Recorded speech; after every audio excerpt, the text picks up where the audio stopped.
যে গেটটা দেখা যাচ্ছে মা মনসার যে মন্দিরটা ভাইরাল হয়েছে, তো লোকটা একটু দেখুন, প্রচণ্ড ভিড়, কিন্তু ঝামেলা হচ্ছে। আমরা যেখান থেকে এসেছি দেখছি 9টা থেকে প্রচুর ঝামেলা হচ্ছে।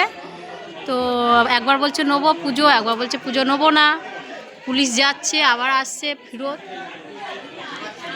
পাবলিকরা খেপে গেছে প্রচণ্ডভাবে। তো আপনারাও আসুন একদিন টাইম করে, একবার আপনারাও আসুন। আর তারপর রবিবারে বন্ধ থাকে। সব থেকে বড় কথা, যারা ফুল টুল বিক্রি করছে তাদেরকে বলেছে 11টা অবধি খোলা থাকবে। এখন বলছে ফুল তারা কি করবে, এত টাকাতে ফুল কিনেছে, তারা বলছে আমরা এখন ফুল নিয়ে কী করবো, যেহেতু আমরা পারমিশন নিয়ে তবে ফুল কিনেছি।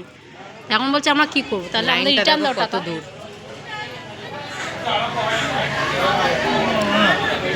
কাকরগাছি নেমে একটুখানি 10 মিনিটের হাঁটার পথ। 10-20 তোমরা হ্যাঁ উল্টোডাঙ্গা দিয়েও আসতে পারো, শিয়ালদা থেকে আসতে পারো, বনগা দিয়ে আসলে উল্টোডাঙ্গা দিয়ে নেমে 10 মিনিটের, মানে ওই আধা ঘন্টা।